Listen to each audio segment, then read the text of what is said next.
So you guys, if you're wondering what you're looking at here, this is like what happens if you're like a little bit too smart to be a meathead, and a little bit too dumb to be like an intellectual. You get a dude. They're casting a reality show about dudes. I'd probably make it to the third callback. And it was hard figuring out where I fit in life. In high school, I got voted class clown, and that spurred me to this career in comedy. And then later, I realized that they didn't vote me class clown because I was funny. It was because I had curly hair and like a stupid smile, and sort of looked like Howdy Doody. And I feel like suing everyone I went to high school with. Look what you did to me. But at some point in life, I figured out that it was easier for me to fit in with meatheads than it was the 30 radical feminists that I went to grad school with. Say what you will about meatheads, I did not set off their oppressor complex. And so, and it's made me, because of the way I am, it's basically made me like the Jane Goodall of Bros. I live with them, I study them. Sometimes they invite me to participate in their rituals. I get really excited to write about it in my journal.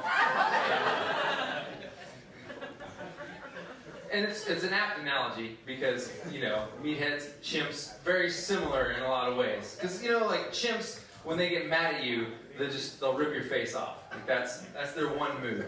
Like if you go to a chimp martial arts class, they just rip your face off. That's it. That's chimp karate. And meatheads, they won't rip your face off, but they'll just wait till you pass out and then draw dicks on it. I always wonder, like, do girls engage in this kind of behavior? Where, like, if one girl passes out, the other girl's like, "Oh my God, you guys, she's a slave!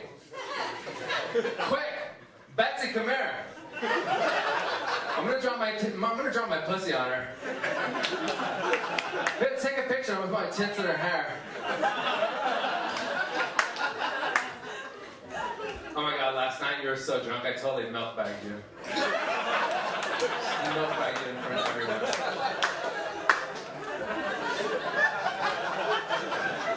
Also, like, chimps, they'll throw their shit at you. And it's never gone that far among my friends, but it's gotten close.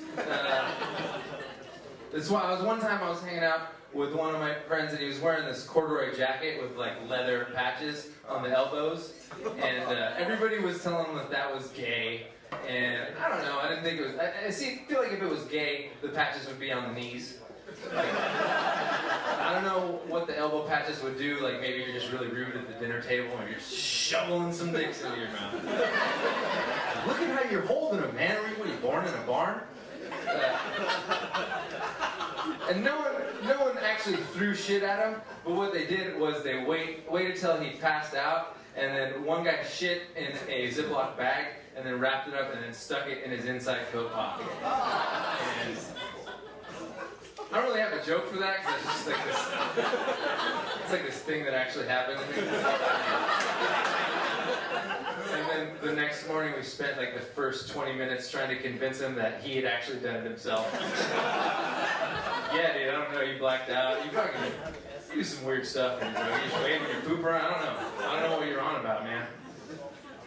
Same guy, I showed him this one joke. It's, to us, like the dumber the thing that you do, the funnier it is. And we had this one running joke where you pull, you unzip your pants and you pull your balls out, and then you walk into the room just to see how long it takes people to notice. And sometimes we'd be like, "Hey man, you got tickets?" Like if they didn't notice right away. "Hey man, you got tickets to the ball game?" And I showed this thing to him, and he was a dumbass. He thought it was like the funniest thing he'd ever seen. And so later that night, we go out to the bars, and we bring these ladies back home with us. We got them to come back home, and they were in our house for about 5 minutes before we realized these girls had no interest in us at all. We were way too drunk to be talking to these women. This is all going bad. And I see my friend walk into the kitchen, and I can already see the wheels turning. I know what he's about to do. And he comes back into the living room, and he has his balls hanging out of his pants.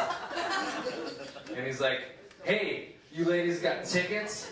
But then he's so drunk that he butchers the punchline. He's like, "Hey, you ladies got tickets to my nutsack?"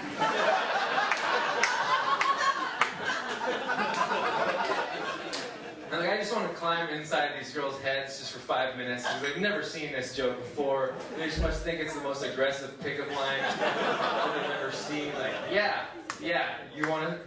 My nutsack? Line around the block for it. Anyway, you guys, I'm Vince Mancini. Thanks a lot.